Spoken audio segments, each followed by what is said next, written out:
Muy buenos días, compañeros. Hoy vamos a dar inicio, estamos esperando que llegue el conferencista de la charla de hoy, que es el profesor Homer Calderón. Él es el decano de la facultad, que también ha sido parte del equipo de esta cátedra, desde que se creó la cátedra ya hace 11 años. Entonces, antes de que, porque yo creo que él no va a llegar, pero vamos a iniciar también con otra parte que tiene que ver con la conferencia, porque el título de la conferencia hoy es Educación y Socialismo. Ese es el tema de la charla de hoy. Y según disposiciones de la decanatura, en todos los eventos que se realicen aquí en el Auditorio Hermano San Juan, hay que leer esta resolución, que es la resolución número 202 del 7 de junio del 2022. Por medio de la cual se da alineamiento para el uso del Auditorio Mayor Hermano San Juan.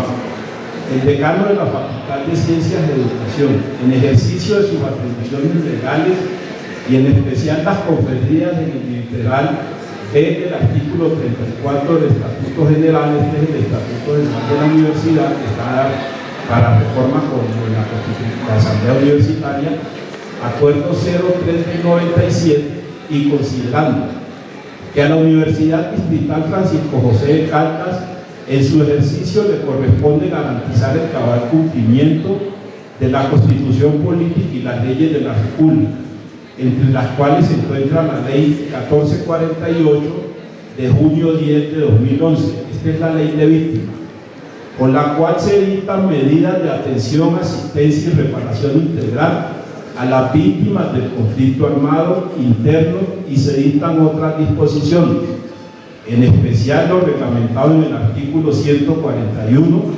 reparación simbólica.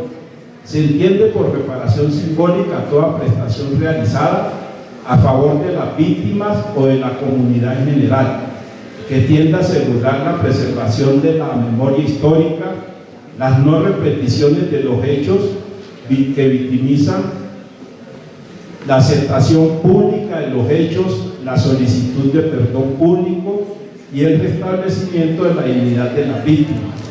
Que el artículo 143 de la citada ley impone el deber de memoria del Estado, que se traduce en propiciar las garantías, condiciones necesarias para que la sociedad, a través de sus diferentes expresiones, tales como víctimas, academias, centros de pensamiento, organizaciones sociales, organizaciones de víctimas y derechos humanos, así como los organismos del Estado, que cuenten con reconstrucción de memoria como aporte a la realización del derecho a la verdad, del que son titulares las víctimas y la sociedad en su conjunto, que por lo anterior y en virtud de mantener la memoria histórica y el significado del nombre dado al auditorio Mayor Hermano San Juan, de la sede de la Macarena A, en mérito del expuesto, esta decanatura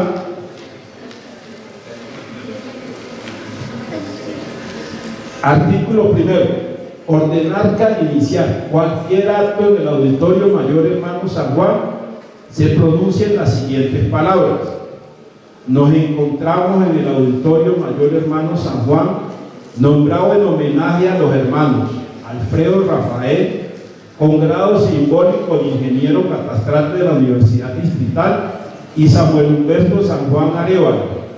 Ellos fueron detenidos, desaparecidos el 8 de marzo de 1982, junto con 11 universitarios, sindicalistas y campesinos. Durante ese año, la Comisión Interamericana de Derechos Humanos responsabilizó al Estado colombiano por estos hechos. Actualmente sigue el juicio contra presuntos responsables en cabeza del oficial en retiro Nacín Yanine Díaz, junto a 17 subalternos del F2 de la policía. Artículo segundo. La presente resolución rige a partir de la fecha de su expedición, comuníquese y cumplas. Dado en Bogotá, Distrito Capital, el séptimo día del mes de junio del año 2022. Homer Calderón, decano de la Facultad de Ciencias de Educación. Él es el decano y él es el que tiene a cargo también la charla de hoy. Entonces, profesor Ricardo, bienvenido. Sí, mientras que llega el profesor Homer, voy a hacer una breve introducción, porque si vamos a hablar de educación y socialismo, pues es necesario tener una contextualización de lo que significa una educación socialista. En primer lugar, recordarles que en el seno de la sociedad feudal, a finales del feudalismo, surge una nueva clase social de manera embrionaria compuesta por artesanos y comerciantes que se va a llamar posiblemente burguesía. Esta burguesía empieza a desarrollar unas actividades económicas que son independientes a la servidumbre y que por lo cual no obedecen a ese sistema, sino que requieren una libertad económica, una libertad de mercado para poder desarrollar las fuerzas productivas propias del capitalismo incipiente. Dado que la nueva burguesía que se va desarrollando como libres pensadores con un pensamiento liberal, pues van surgiendo también filósofos y pensadores que se van pensando cómo podría ser ese nuevo Estado, esa nueva sociedad, ese nuevo mundo. Desde ese punto de vista, pues surgen algunos autores que se plantean la teoría de la construcción de un Estado moderno. Y los tres autores que se plantean el Estado moderno, que son Thomas Hobbes, que habla del Estado absolutista, John Locke, que habla del Estado liberal, y Jean-Paul Rousseau, que habla del Estado social. De esos tres desarrollos, igualmente Rousseau habla del contrato social, que el Estado moderno lo que hace es que los ciudadanos suscriben un contrato social y se supeditan al Estado para dar organización al funcionamiento de una sociedad. En ese periodo de los inicios de la modernidad en Europa, pues va surgiendo también una clase antagónica propia de la burguesía, que es el proletariado, como una fuerza que no es dueña de medios de producción, como si la burguesía, por tal manera tiene que vender su fuerza de trabajo a través de un salario. Entonces van surgiendo esas contradicciones de tipo social. Y desde luego se va dando toda una pugna en todo ese periodo de la ilustración o el siglo de la ilustración en Europa entre lo que es la fe, la religión y la razón. Entonces, digamos que en esos inicios del Renacimiento hasta la Revolución Francesa es como el proceso de emancipación de la minoría de edad y la configuración de la ciudadanía y las libertades en el mundo moderno. De tal manera que el mundo moderno lo que crea es la construcción de ciudadanía, de ciudadano, ¿sí? La ciudad como sinónimo de ciudadanía, pues encontramos distintas ciudades en el mundo.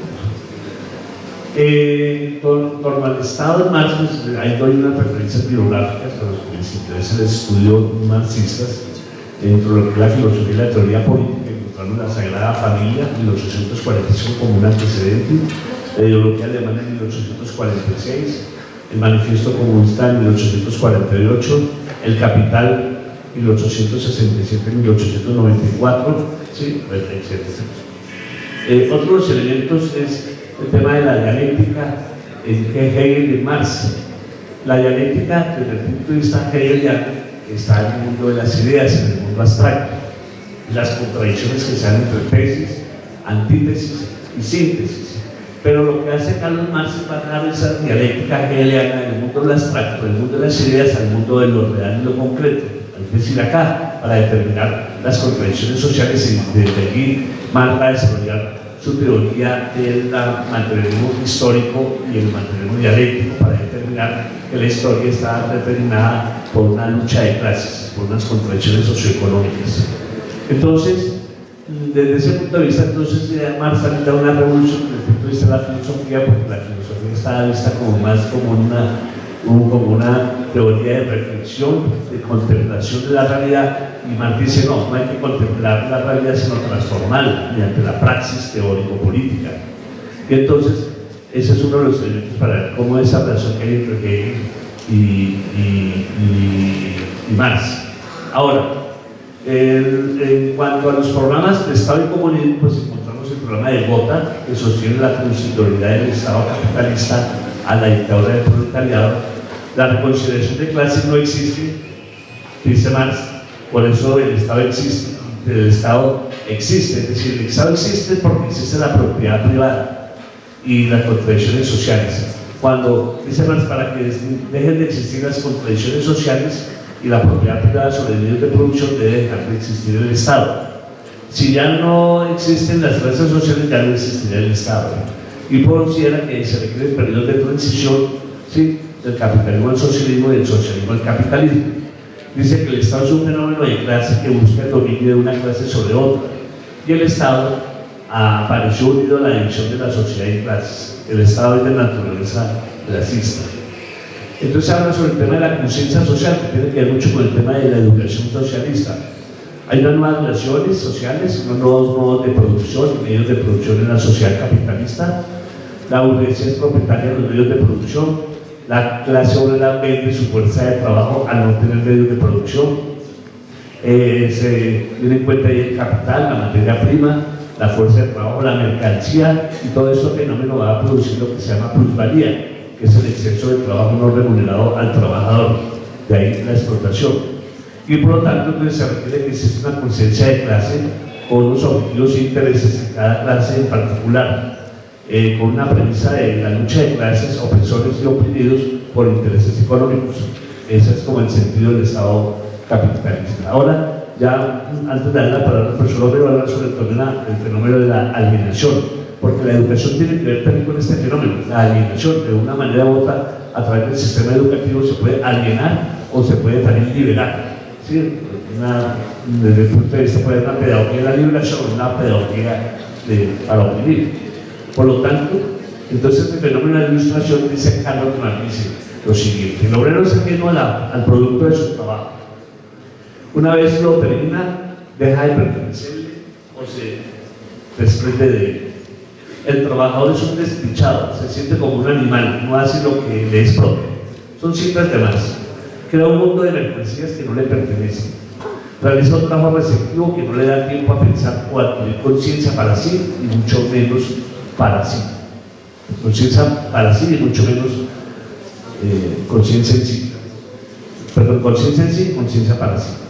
Quien trabaja en una fábrica de autos no tiene uno. Quien trabaja en un banco tiene escasez de dinero. Quien es docente universitario no tiene cómo pagar los estudios universitarios de su hijo. Entonces plantea Carlos Marx tres tipos de alienación. El primero, el obrero respecto a los productos de su trabajo pone toda su fuerza, empeño y vida que al terminar no le pertenece. Segundo, en el acto de producción es ajeno al producto respecto al género humano. El hombre se hace extraño a la naturaleza que destruye para producir. Y tres, se hace ajeno a los demás seres humanos en una competencia desleal, en la familia, en los amigos, en el trabajo, en la sociedad, cayendo en la individualidad. No se siente hombre, no es tratado como un ser humano. El trabajo produce riqueza y el trabajador vive en condiciones precarias. Es una alienación en todas sus relaciones humanas, es decir, la persona vive alienada. Ustedes recuerdan esa película de tiempos modernos de Charlie Chaplin, donde hay una parte donde él está en la fábrica y es una manera de alienación, porque el obrero no le da, debido al trabajo, no le da tiempo para pensar y ver su problemática, ni tener conciencia en sí y mucho menos para sí. Entonces vive alienado por producto del trabajo. Entonces eso es como ese tipo de alienación que es propio de los sistemas políticos. Por ejemplo, el sistema feudal se alienaba al hombre y se preparaba al hombre en los procesos educativos más para un sentido de espiritualidad, es decir, una preparación más para el mundo del más allá, en palabras de Santo Tomás, o para el mundo de la ciudad de Dios, en palabras de San Agustín, Santo Tomás. Entonces, ese era como el objetivo, evangelizar y cristianizar a los jóvenes.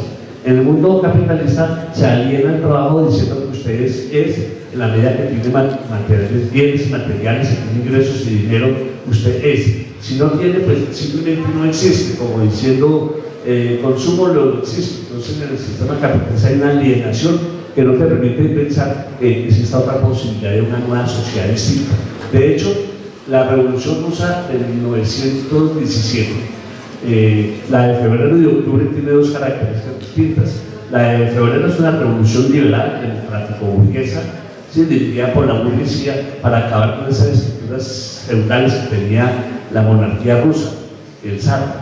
Por lo tanto, se mantiene allí, y recuerden ustedes que en 1917 Rusia todavía se mantenía en la Primera Guerra Mundial. En ese trayecto de 6 meses, el partido bolchevique logra ganar una concientización en las masas, las clases oprimidas, y pone freno a esta situación para que el partido bolchevique asuma el poder en la Unión Soviética, en la Rusia, después llamada Unión Soviética, y por lo tanto desde aquí se empiezan a implementar algunos autores de una educación distinta a la que se está impartiendo en el sistema capitalista. Por eso la educación socialista tiene unas características muy diferentes frente a lo que es una educación capitalista. Y allí pues yo le doy la palabra al compañero profesor Homer Calderón para que nos hable un poco sobre la educación en el socialismo, en la educación socialista. Muchas gracias, profesor Homer Calderón, por venir. Bienvenido. Esta es como la introducción previa a su tema. Buenos días. Buenos días, mi estimado profesor Fernando Garay Urruti. Buenos días, profesor Jorge Fidel Mosquera y profesor Ricardo Alberto Sánchez Fernández. Bien, presento excusas también por la llegada, estaba en otro compromiso.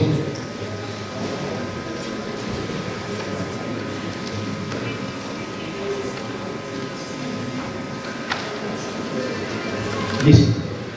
Yo, más que hablar de la escuela socialista, voy a hablar de algo que se supone la antecede, que es la escuela moderna, que es esta que ustedes están viviendo. En estos momentos, en estos justos momentos, ustedes están protagonizando la educación moderna. Una educación moderna que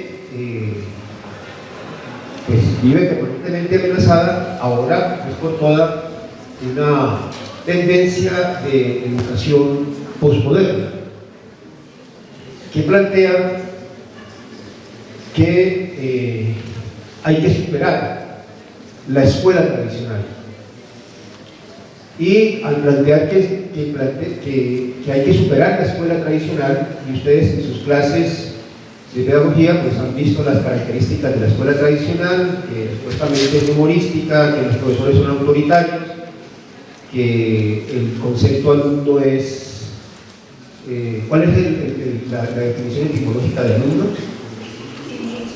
Sin luz, me dice. Eso es parte, digamos, de la retórica postmoderna contra la escuela tradicional, que no es otra cosa que contra la escuela moderna, de la cual ustedes y nosotros aquí, en estos momentos, justamente ahora, estamos protagonizando. Por más que no queramos, esta es la escuela moderna, o sea, la educación moderna. Y para eso se han establecido toda una serie de criterios o de planteamientos o discursos o argumentos retóricos que buscan minar la escuela moderna, ¿no? Con recursos retóricos como este de alumno. Y se dice que alumno es sin luz, haciendo una cosa que no es correcta en la etimología, no es combinar el griego y el latín, para decir que el A es sin y lumno viene de lumen y que significa luz. Y sobre esa base, algunos personajes, esto lo he leído por ejemplo a Julián de Zubiría desde hace tiempo, y sobre eso ha construido un discurso. Entonces, lo que se presenta es que en la escuela tradicional, que es la escuela moderna, en la cual ustedes aquí, todos nosotros, aquí y ahora, somos protagonistas, es una escuela en donde el maestro es un autoritario que considera que sabe más y que el estudiante no sabe, y que se trata de que la escuela moderna lo que tiene que hacer es darle luz al estudiante, ¿no?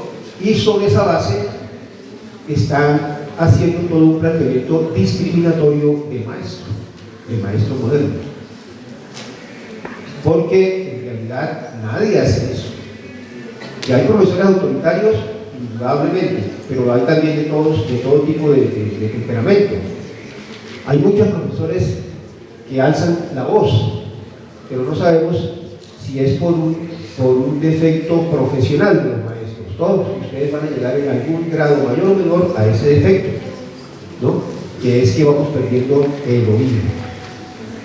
Entonces, en la medida en que uno va perdiendo el oído, habla más duro, porque no se escucha a sí mismo. Entonces, eso no es que sean profesores autoritarios, pero eso es falso de toda falsedad. Parte de una práctica que quiere acabar con la escuela moderna. Y quiere acabar con la escuela moderna porque la escuela moderna representa el derecho a la educación y al conocimiento más avanzado al que ha llegado la humanidad hasta estos momentos. Y la estrategia consiste en negar la escuela moderna porque esta es una conquista del movimiento social, del movimiento obrero, como voy a tratar de mostrarles.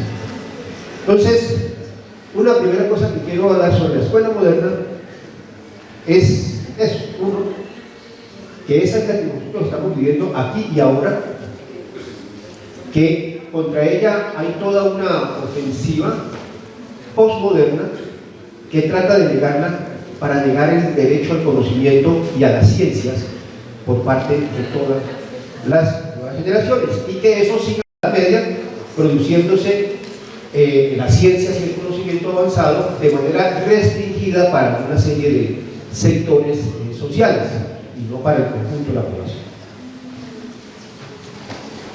Parte de ese discurso postmoderno contra la escuela moderna está en asociar la escuela moderna, la educación moderna, esto es escuela, ¿no? Y con escuela estamos hablando de la institucionalización que va desde la primaria hasta la universidad, asociándola como un producto del capitalismo,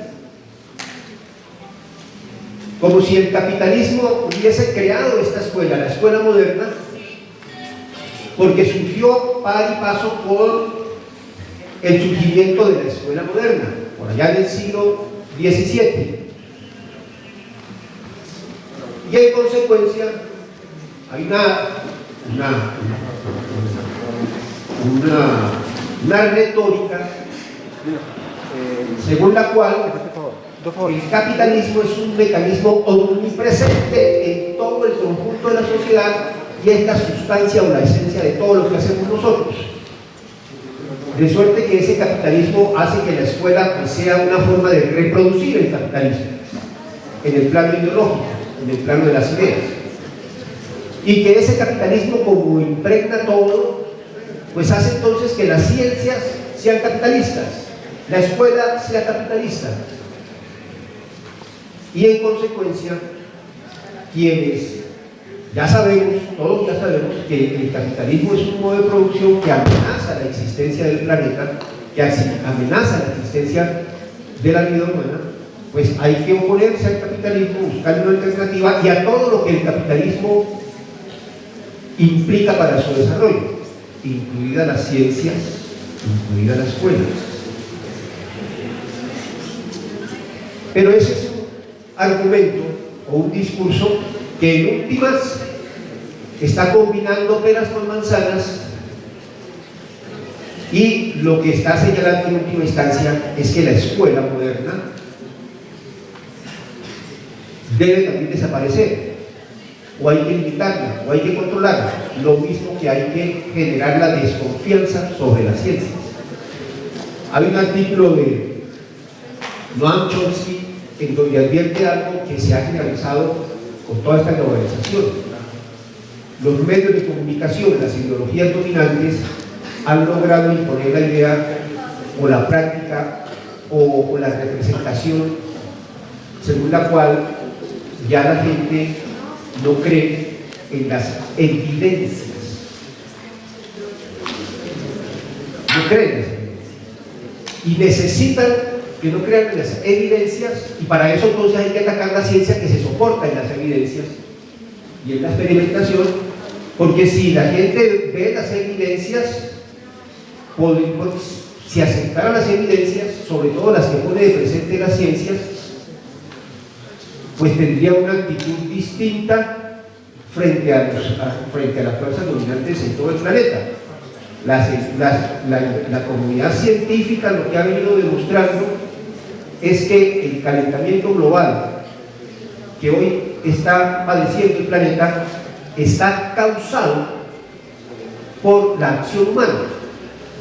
No es el primer cambio climático que está viviendo el planeta, no es la primera vez, es tal vez la séptima ocasión en que estamos en una amenaza de extinción de la vida, pero esta amenaza es causada por el modo de producción predominante en el planeta, y las evidencias están en los cambios climáticos que están padeciendo los europeos, en los incendios permanentes que hay en Estados Unidos, en los cambios de clima que tenemos aquí en Bogotá permanentemente, y sin embargo la gente no cree, y no cree porque ha habido toda una campaña sistemática contra el conocimiento científico y contra el conocimiento holístico. Eso es lo que quiero mostrar en estos momentos. Para eso voy a hablar entonces de la escuela moderna.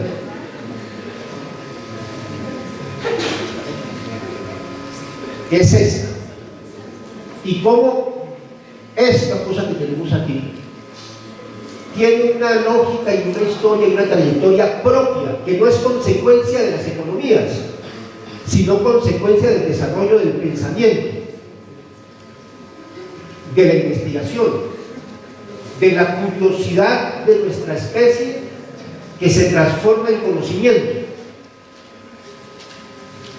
Esto que tenemos aquí es una consecuencia del desarrollo del pensamiento, esa capacidad que hace que nuestra especie se diferencie de las otras 49.999.000 especies animales que hay en el planeta.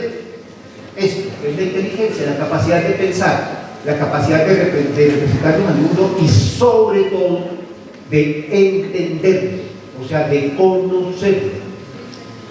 Pues bien, uno de esos orígenes de eso, que es, vuelvo e insisto, la escuela es consecuencia, desarrollo de esta capacidad del pensamiento, de la inteligencia. No es una consecuencia del modo de producción, sino de la dinámica propia del pensamiento. Total, el modo de producción o los modos de producción que hemos tenido históricamente, pues también tienen su propia dinámica y resuelven el problema de las condiciones materiales de existencia, de la alimentación, del vestido, del techo. El conocimiento también tiene su propia dinámica y resuelve siempre el problema del conocimiento del mundo, porque lo podemos conocer, lo podemos entender y en esa medida transformarlo. Bueno, yo estoy aquí, el profe Fernando y el profe Fidel y el profe Ricardo Alberto, estamos aquí gracias al conocimiento que ha hecho avances sustanciales en la medicina, y esos conocimientos en la medicina nos ha permitido a nosotros tener mejores condiciones de vida y más esperanza de vida. De no ser por el conocimiento científico y tecnológico y humanístico, nosotros todavía estaríamos viviendo alrededor de 50, 45 años. Pero estamos viviendo de más. ¿Por qué? Porque nuestra genética está hecha básicamente para reproducir los genes. Y los genes los reproducimos a partir de los 15 años. Incluso menos. Pero bueno, esto que es el conocimiento, la inteligencia, tiene una dinámica y una historia particular, propia. Una de las consecuencias o uno de los productos de la historia del pensamiento es esto que estamos aquí reunidos, una clase magistral para hablar, para intercambiar ideas o para que ustedes escuchen algunas ideas sobre por qué están ustedes acá. Primera fuente de esta, la escuela moderna, todo el proceso del Renacimiento.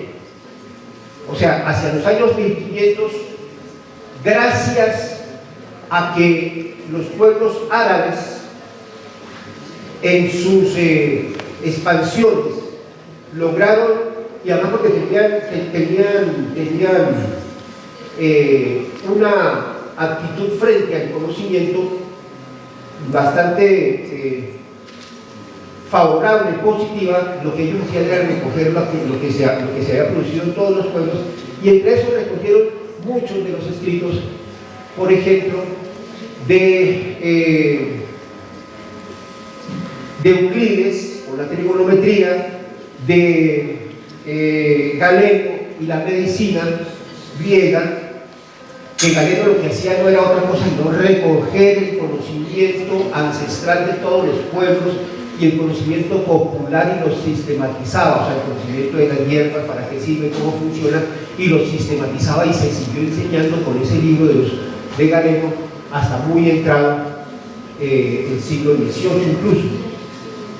Eso se rescata hacia los años 1500 gracias a que los árabes habían tomado esos libros, los habían traducido y habían hecho una serie de desarrollos también en sus culturas. Nosotros tenemos esta llamada cultura occidental gracias a los orientales árabes, y el conocimiento que tenían Galeno, Euclides, Ptolomeo, los tres escribieron unos libros que tienen una linda historia, fueron rescatados y fueron otra vez generalizados o popularizados en las universidades, y permitió un renacimiento del conocimiento después de un largo periodo de ocultamiento en Europa, que no ocurrió lo mismo en todos los dominios árabes.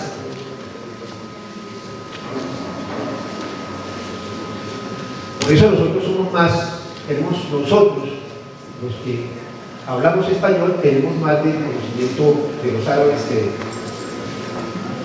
que de otras culturas. Somos más árabes que genéticamente, incluso somos más árabes. Esos son también pueblos ancestrales nuestros. Los pueblos ancestrales nuestros son también los árabes, y también su religión, el musulmán. Bien, hubo unas condiciones sociales que permitieron rescatar esos conocimientos y ampliarlos y modificarlos y desarrollarlos a tal punto que se produjo todo un proceso de explosión de conocimientos y de conocimientos científicos. Esa explosión de conocimientos científicos produjo en el siglo XVII todo un movimiento que se llamó el movimiento de la Ilustración, siglo XVIII, hasta el siglo XVIII, con origen del siglo XVII. Ese movimiento de la Ilustración era un movimiento cultural que propendía porque el conocimiento más avanzado que se tenía en ese momento fuese un conocimiento asequible a todo el mundo. Y todo el mundo quería decir altos y bajos, gordos y flacos, negros y blancos, hombres y mujeres, a todo el mundo. Ese era un proyecto, y en el caso de la Ilustración se planteó entonces que ese conocimiento tenía que responder al entendimiento, a la comprensión, a saber de qué está compuesto el mundo, de qué están compuestas las cosas y cómo se comportan, cómo se relacionan las cosas que componen el mundo. Frente a ese renacimiento y frente al movimiento de la Ilustración hubo una severa oposición de la Iglesia. ¿Por qué? Porque la Iglesia ya tenía resuelto el conocimiento. Toda la verdad está en la Biblia.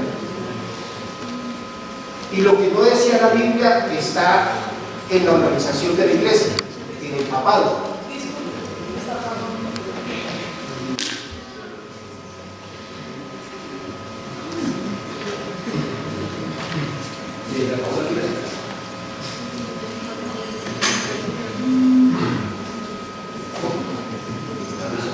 Bien.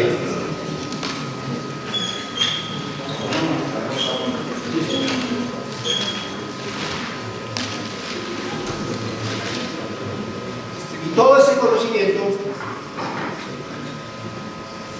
se contrapuso al que tenía la Iglesia, que estaba soportada en la autoridad del Papa, por eso la infalibilidad del Papa.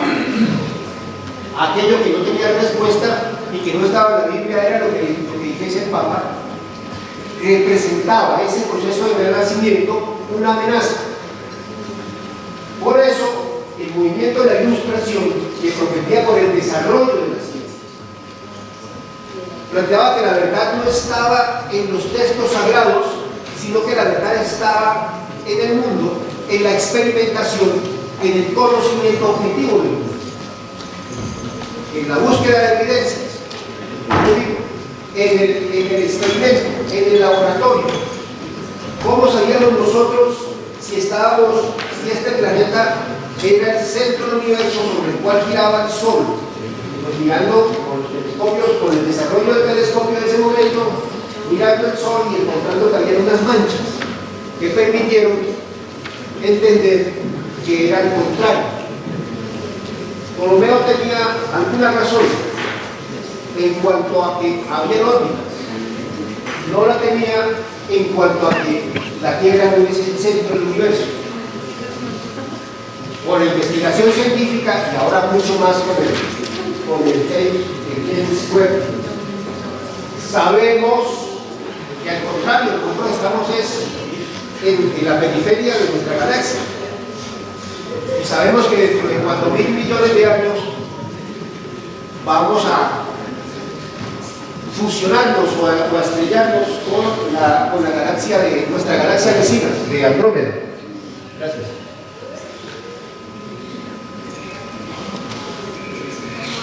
Bien, eso es el Renacimiento. ¿Qué produjo el Renacimiento? El Renacimiento y la Ilustración. Con esa confrontación, pues hubo que se desarrolló un proceso y un proyecto político que tiene sus raíces en el Renacimiento, tiene su fortaleza en el movimiento cultural de la Ilustración y traduce en un proyecto político que es el republicanismo. Frente al poder de la Iglesia y al poder de las monarquías que tenían en la Iglesia su soporte ideológico, había que crear otra forma de gobierno que estuviese soportada, ya no en la autoridad del Papa, ni en el poder del rey, sino soportada en los acuerdos, o en las leyes para todos, o en las normas que los regularan todos, por igual. Y para eso había que tener una división de poderes.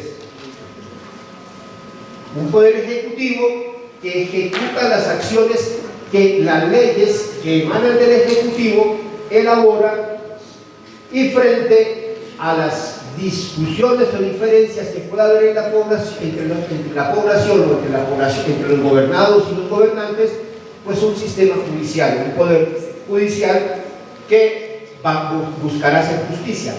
Estas ideas fueron desarrollo fueron, digamos, creaciones de la razón para resolver el problema entre el conocimiento que se había logrado recapitular con el Renacimiento, que se trataba de expandir y profundizar con la Ilustración, y que necesitaba de una estructura política que le permitiese existir y proyectarse, porque este conocimiento es mucho más benéfico que el dogmatismo proveniente de los textos sagrados de aquella época.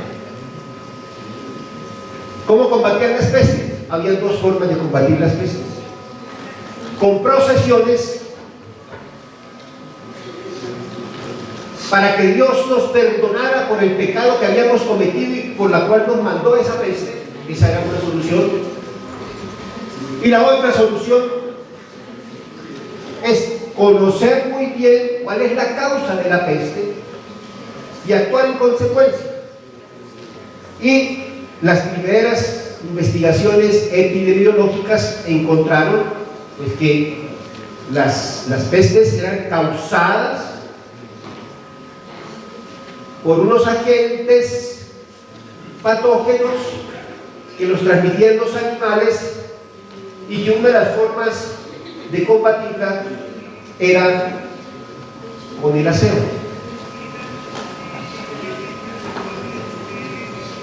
¿Quién obtuvo mejores resultados? ¿Las procesiones o el conocimiento epidemiológico de las pestes? Pues los resultados estuvieron a la vista. Sin embargo, ante esa evidencia, la Iglesia y las monarquías se resistían, porque eso representaba una amenaza a su poder. Y por eso, desde el movimiento de la Ilustración se alimentó la idea de cambiar la forma de gobierno para que la razón pudiese ser mejor utilizada en beneficio de todo el mundo. Así surgieron los cementerios. Antes, los cadáveres, estoy hablando de Europa y en general en todo el mundo ha sido una práctica, pero cuando se fueron creando más ciudades, pues eso se convirtió en un problema. Antes la persona fallecía y la enterraban en su casa. Eso generaba problemas de salud.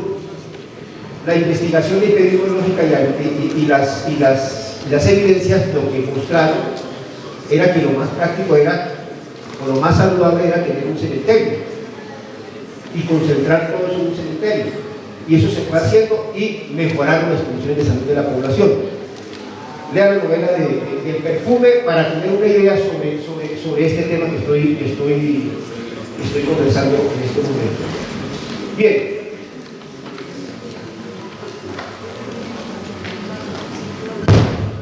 La trayectoria de nuestra especie, la trayectoria social de la producción de conocimiento, que tuvo un momento histórico de convergencia con el Renacimiento,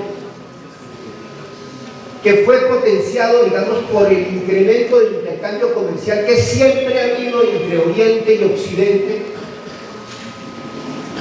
pero que permitió, por ejemplo, recuperar y generalizar el conocimiento ancestral de los pueblos de la India. Uno de esos conocimientos ancestrales, el del sistema potencial de los números, que ustedes aprendieron en el colegio y con el cual aprendimos a sumar. Tiene por lo menos unos 8.000 años. Y todavía lo seguimos enseñando. Creo, a no ser que yo me equivoque. Recuerdan que nos enseñaron que hay unos números que son unidades, otros que son decenas, otros que son según la posición donde estén. Aquí están las unidades, aquí están las decenas, aquí están las centenas, aquí están las unidades de mil, etcétera, etcétera. Y así mismo sumamos, así mismo multiplicamos, así mismo restamos. Ese es un conocimiento ancestral de los pueblos de la India, que recogieron las comunidades árabes y la difundieron por todos sus territorios, difundieron ese conocimiento por los últimos de práctica, incluido una cosa que fue una revolución para la contabilidad, el cero. Los banqueros de Florencia, Italia, tenían el problema de que llevar las cuentas con números romanos era supremamente engorroso y las cantidades de dinero que tenían que manejar eran cada vez mayores. Pues con el sistema posicional y los números indoarábigos, porque vienen de la India, de los pueblos ancestrales de la India, y arábigos porque los árabes fueron los que lo asimilaron, lo desarrollaron, también son nuestros pueblos ancestrales. Hoy tenemos esos números, y eso permitió entonces que esas comunicaciones que siempre han existido entre unos pueblos y otros.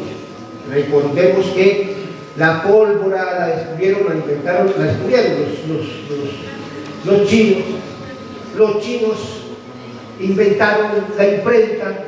Gutenberg lo que tuvo fue una idea muy genial, que fue, en lugar de hacer eso, de escribir un texto en una tabla, pues lo hacía era en letritas.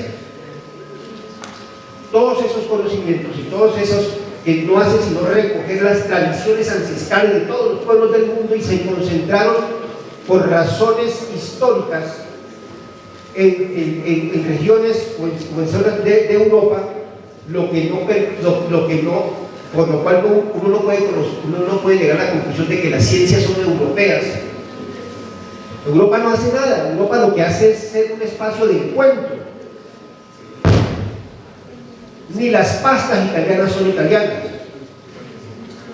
Las pastas italianas vienen de la China y el tomate viene de América, con el cual se hacen las ensaladas de las pastas italianas. La virtud la virtud que tuvieron los europeos fue que coincidieron aquí por razones históricas todos estos conocimientos que se generalizaban a partir de esa práctica. Bien, a partir del intercambio, de los diálogos que a través del comercio permitían que las ideas circularan desde la China hasta Portugal, desde la India hasta Inglaterra. Y hoy tenemos buena parte de esos conocimientos que son conocimientos ancestrales de todos los pueblos del mundo. Esos conocimientos llegaron al Renacimiento, se ampliaron con los avances tecnológicos sin los cuales no hubiésemos podido.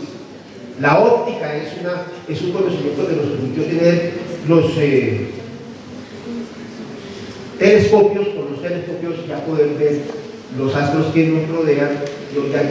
Miren ustedes dónde vamos ya nosotros, que hoy estamos pudiendo observar más o menos entiendo yo, cómo era el universo hace 9.000 millones de años. ¿Qué es la luz que nos está llegando hasta ahora? La de hace 9.000 millones de años. Bien, y que nos permite explicar, pues primero que nosotros aquí estamos de suerte, en fin, y también para dónde podemos ir.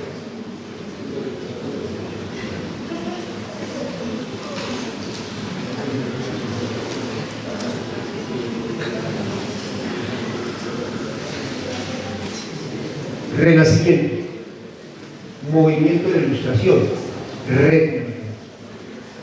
Con el republicanismo, que implicó un desarrollo de las formas de Estado para un Estado moderno. ¿Qué quiere decir un Estado moderno? O sea, un Estado que no está soportado en la voluntad del monarca, sino que establece que la soberanía reside en el pueblo. Y claro, esto puede ser un planteamiento, pero es un planteamiento que ha movilizado pueblos y que ha hecho revoluciones. Ese republicanismo se materializó. Donde más se logró materializar fue justamente en nuestras tierras, en América.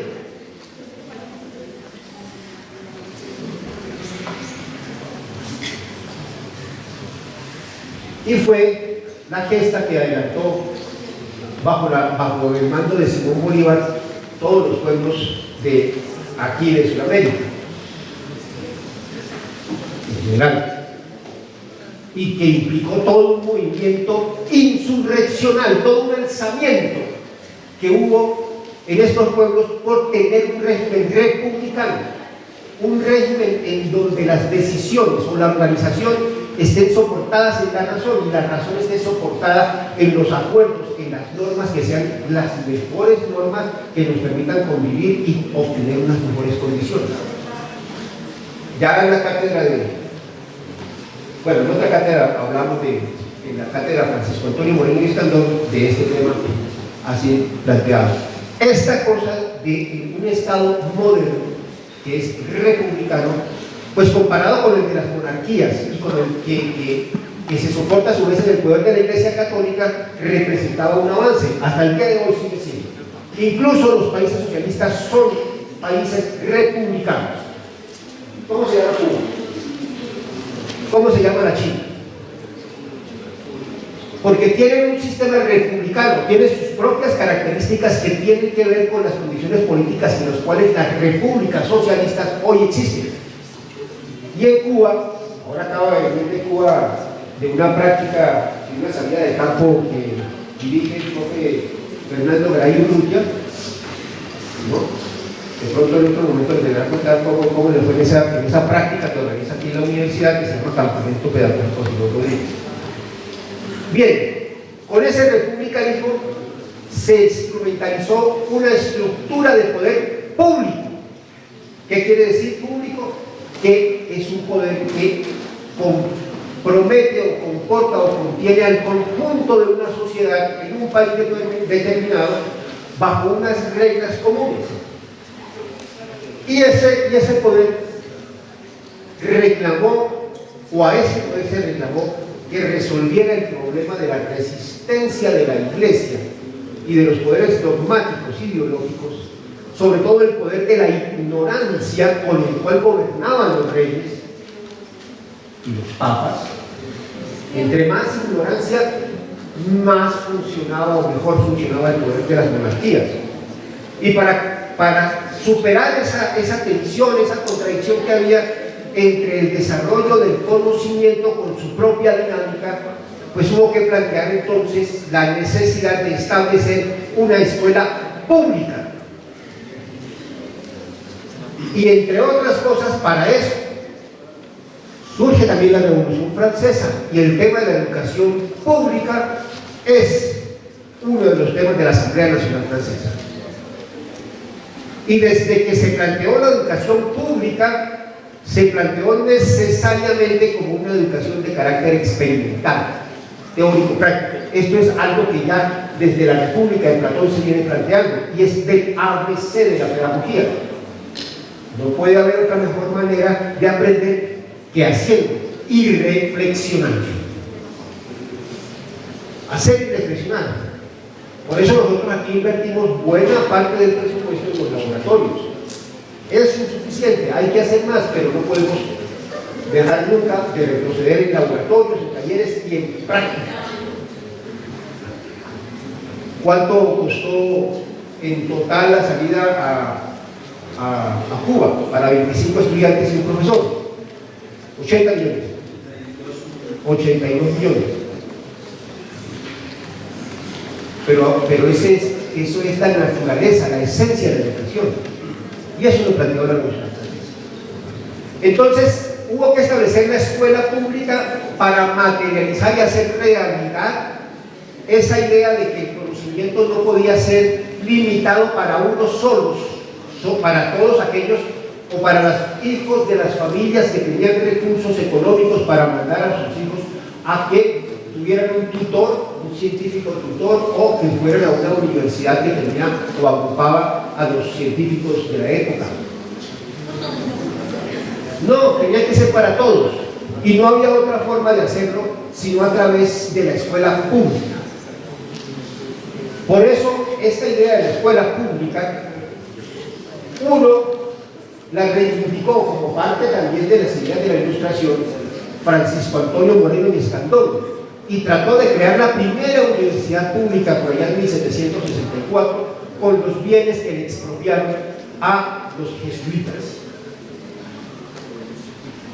Cada vez que los monarcas tenían crisis económicas, acudían a los que tenían plata, que eran las comunidades religiosas, y Suácate los expropiaba, más o menos como lo que seguramente se piensa hacer ahora con la reforma tributaria, que la paguen los ricos, ¿no? Porque de sobra. Son apenas 4.000 personas que tienen un patrimonio superior a 30.000 millones de pesos. No más 4.000 personas.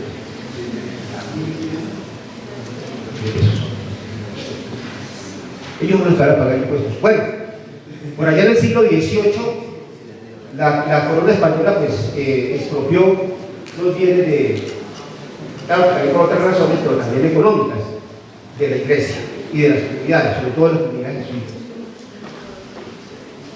Hubo entonces que hacer eso, y esa escuela pública retomó la estructura de lo que la escuela en general había venido desarrollándose, sobre todo desde el siglo XVI, sobre todo también tomando las experiencias del centro de Europa, y en eso jugó un papel práctico y teórico muy importante Juan Amos Comenius, y ustedes en alguna de las clases de pedagogía ya habrán conocido.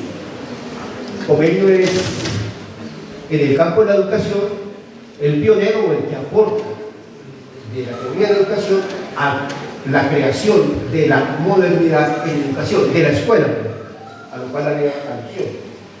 Pero quiero señalar entonces que hubo que hacer una revolución, hubo que hacer un movimiento. Aquí cuántas personas, cuántos jóvenes murieron en la gesta de la independencia. ¿Para qué? Para tener unas repúblicas que, entre otras cosas, tuvieran educación pública, tarea que se le encomendó, en el caso de nuestra independencia, a Simón Rodríguez.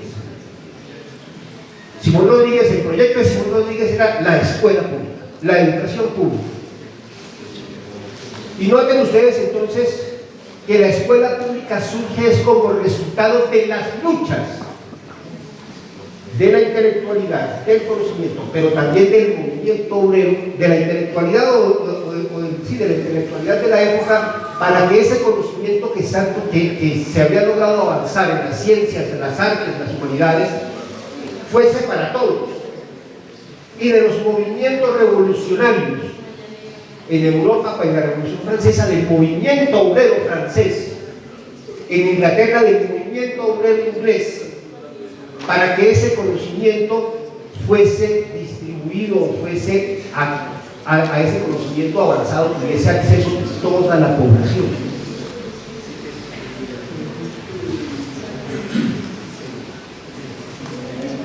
Surge la escuela pública, es el resultado de la lucha social, para que ese producto de nuestra especie no fuese un factor de discriminación por razones económicas o militares, en este caso de fuerza. Y hubo que imponer a través de las revoluciones estas escuelas.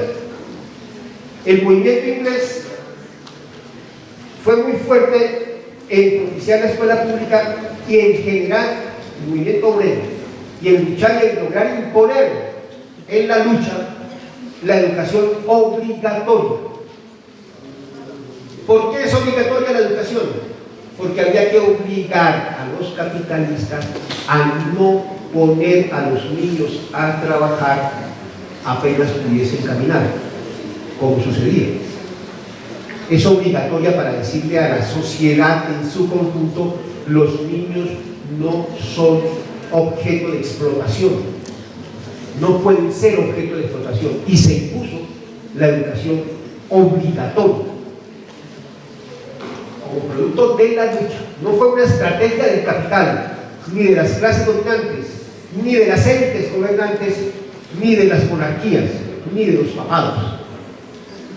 La iglesia sí impulsaba mucho las escuelas, pero las escuelas doctrineras, las escuelas que difundían los dogmas. Con el movimiento de la Ilustración viene entonces la lucha por los contenidos de la escuela, de la educación pública. Con unas condiciones: uno, que sea obligatorio, y dos, para eso, y eso fue parte de la bandera de la Revolución Francesa, y más de un noble, más de un rey pasaron por el invento de guillotina. Hasta el propio guillotín fue guillotinado, ¿no? Es para que vean ustedes que esto que tenemos aquí, la razón por la cual estamos ustedes y nosotros aquí en este momento, no es gratuito, no es la voluntad de un gobernante que dijo: pobre, los muchachos necesitan un espacio para entretenerse, o necesitamos alienar a los estudiantes con teorías científicas o con alguna cosa y entretenerlos o embrutecerlos o formar mano de obra barata. Nada de eso es cierto. No, la escuela surge como parte de la lucha por el conocimiento para todos. Esta universidad es producto de eso. Uno de sus ideólogos, que la ideó, fue Antonio García Rosa, para tener una educación obrera, se decía en el 48. Y una educación obrera en los campos de las técnicas. Por eso es que aquí surgimos con ingeniería, porque las técnicas son el conocimiento que nos permite a nosotros luchar por la soberanía económica. Y llego yo entonces al tema de los controles.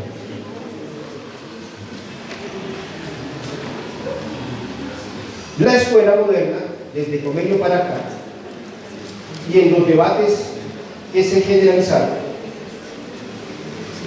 y de las revoluciones que hubo que hacer para que esto lo tuviéramos acá. Pues que ustedes no saben que, pues pregunto porque son de qué semestre. Estamos aquí en la carrera. Ah, ya ustedes son grandecitos. ¿Ustedes creen que el paro del 18 y los acuerdos del 18, primeros acuerdos en toda la historia del movimiento universitario, en los cuales se pacta un incremento de la base presupuestal y se pactó y el gobierno ha ido cumpliendo 1.5 billones de pesos más para la base presupuestal? Lo que pasa es que eso es insuficiente. ¿Por qué nos toca hacer paros y movimientos y marchas para el presupuesto? No es de ahora, no es de ahora ni es solamente de esta universidad.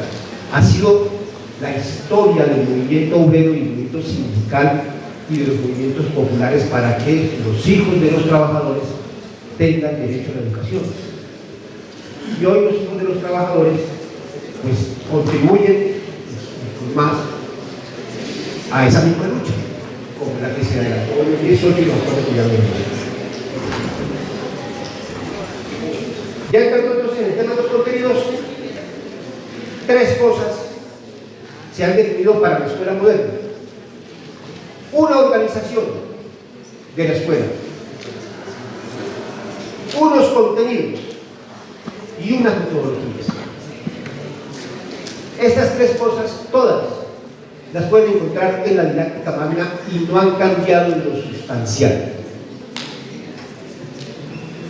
Ya en 1632, Comenio decía: el centro de la escuela es el niño.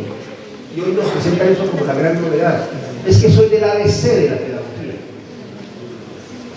Seguramente ustedes lo han visto ya repitiendo y por eso ustedes se podrán unir cosas que ya han visto en clases de historia de la pedagogía o de la pedagogía. Entonces presento cosas por eso. Organización. Tiene que haber una organización y esa organización no copia a la industria o a la fábrica, como algunos posmodernos sostienen. No, copia esta estructura de la razón y del desarrollo del niño. ¿Cuál es la estructura de la razón? O sea, de cómo nosotros podemos ir pensando. Generalmente nosotros pensamos de lo general hacia lo concreto, de lo abstracto a lo concreto. Generalmente nosotros conocemos y practicamos de lo inmediato a lo universal, de lo singular a lo general de lo universal.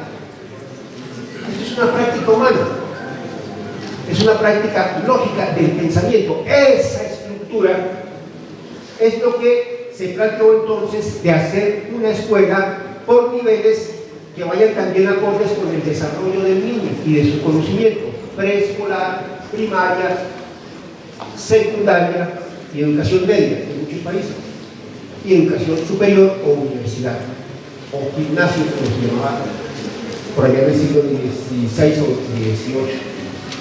XVIII. La estructura de la escuela es una estructura razonable para la inteligencia. Su sufrimiento entonces tiene que ir de manera progresiva, cada vez más complejizándose. El niño de preescolar reconoce su cuerpo, va conociendo su cuerpo, todo lo que el cuerpo le puede transmitir. En primaria va conociendo su entorno, la familia, el barrio, la ciudad. En quinto primaria tenemos nosotros que conocer la ciudad, y es cuando nos enseñan en qué año se fundó Bogotá, en qué año se formalizó la fundación de Bogotá, porque pues si nos vamos a las comunidades budistas, pues hay que buscar otro año, pero digamos cuando llegó Gonzalo Jiménez de Quesada, se estaba lloviznando, se acercó a un árbol y dijo: voy a esperar a que escampe, ¿no? Y pues le tocó quedarse ahí, porque aquí en las sabanas es como ahora en el Chocó o el Quibdó. Cada vez que hay un par de horas sin lluvia, sin bruma, hay un veranillo. Pero bueno, ¿en qué año fue? Eso lo vieron ustedes en quinto. Y en quinto, pues por la lógica de la razón, de la estructura del pensamiento, de la estructura como va transformándose la complejidad del pensamiento, uno en quinto primaria ya puede entender fácilmente en qué cordillera estamos parados. ¿En qué cordillera estamos? ¿Me recuerdas? ¿No recuerdas? ¿En qué cordillera estamos? ¿No? ¿En qué cordillera estamos? Sí, estamos en esa. Muy bien. Allá no alcanzaron a consultar el Google Maps. Y luego seguimos hasta llegar a niveles más complejos del pensamiento, como la trigonometría, como el cálculo, como las integrales, que ustedes vieron en la educación media, en décimo y 11. Que son muy fáciles a esa edad. Entonces, la estructura de la escuela está dada por la estructura del pensamiento, del desarrollo del pensamiento, de la transformación del pensamiento, del pensamiento y del desarrollo integral del niño.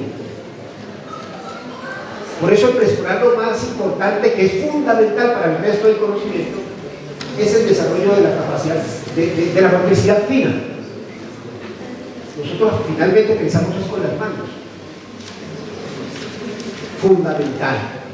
Los que no pasamos por el preescolar, pues quedamos con ese problemita de que a veces nos tropezamos, porque tenemos que no nos desarrollaron la motricidad fina, o sea, somos torpes. Pero por eso la importancia radical, y por eso fue parte del cambio que se propone, el preescolar es una revolución cognitiva de toda la población.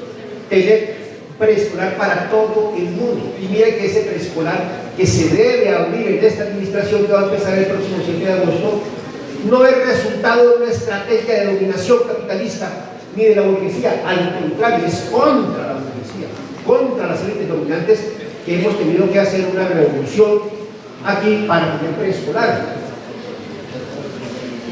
Y el preescolar con la lógica de la razón de la escuela moderna. Primero, organización. Segundo, contenido. ¿Qué enseñar en la escuela? La primera pelea que se hace desde el momento de la ilustración, que es también una pelea que se adelanta en la Asamblea Nacional Francesa, es que tiene que ser el conocimiento más avanzado y por lo tanto que tiene que enseñar ciencias.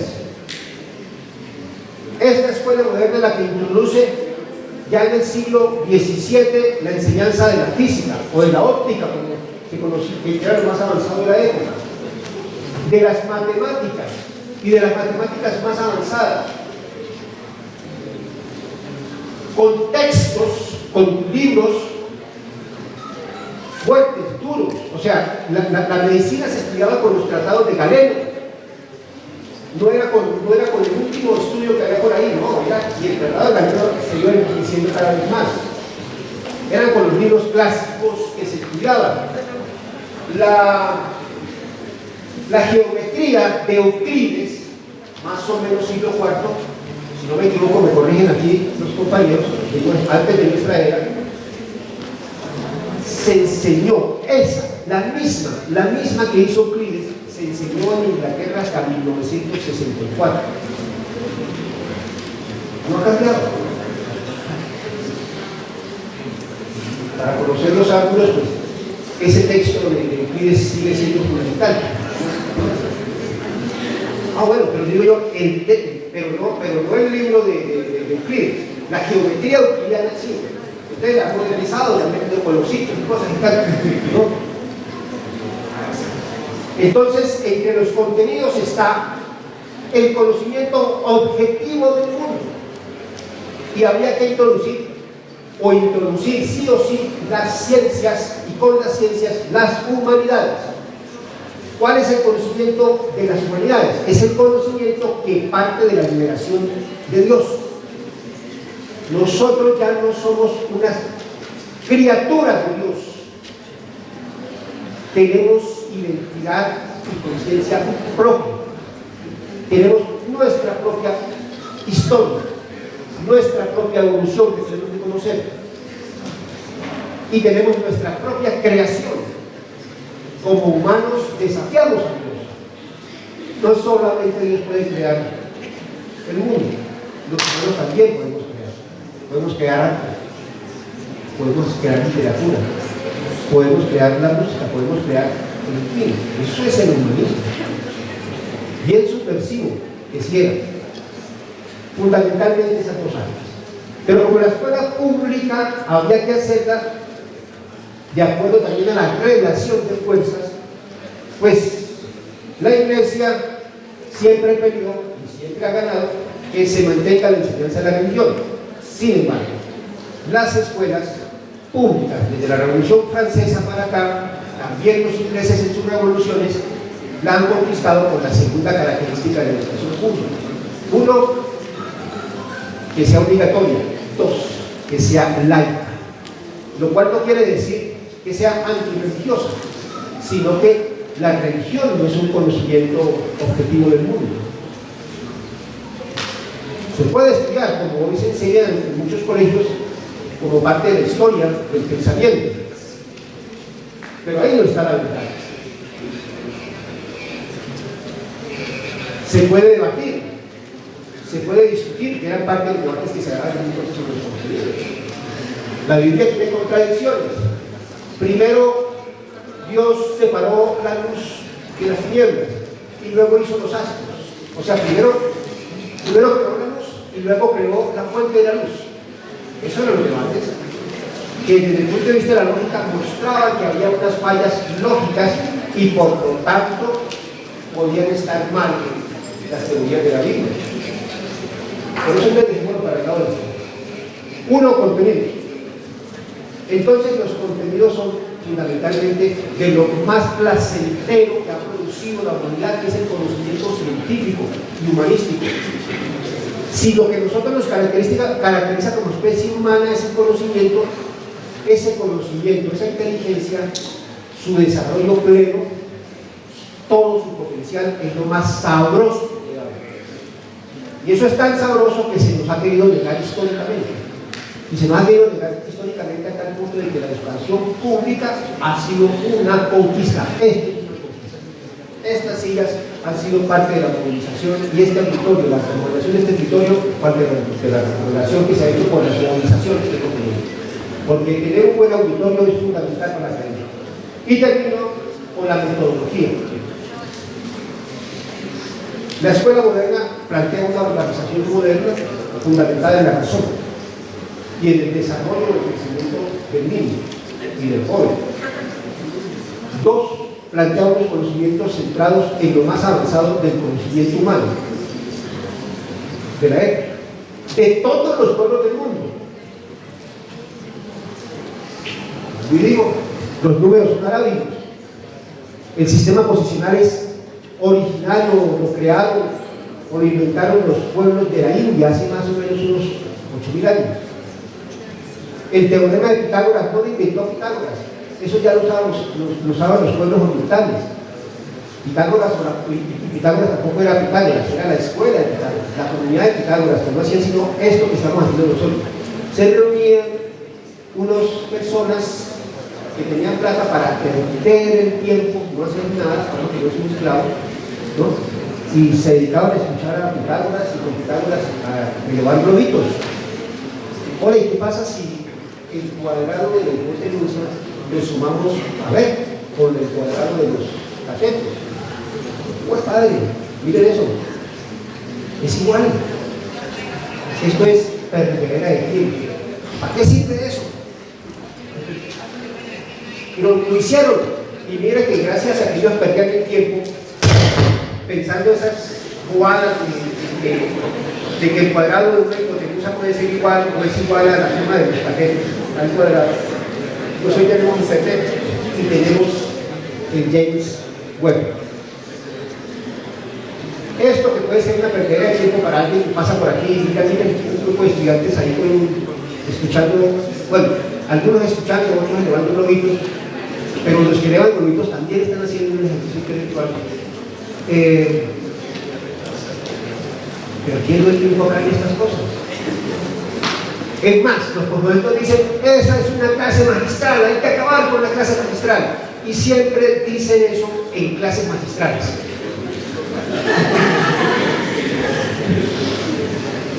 Acabemos con la clase magistral. Esto es una actividad práctica.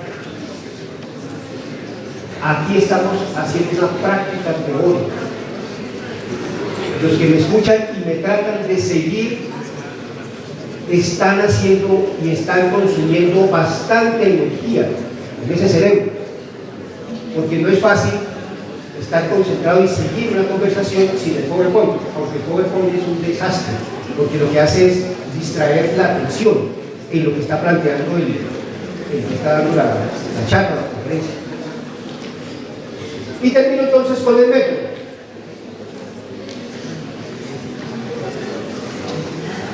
La enseñanza se plantea desde el comienzo y es del ABC de la pedagogía y fue debatido en la Asamblea Nacional Francesa, y parte de las leyes que hicieron en la Revolución Francesa contemplaban ese criterio. No puede ser sino teórico práctico,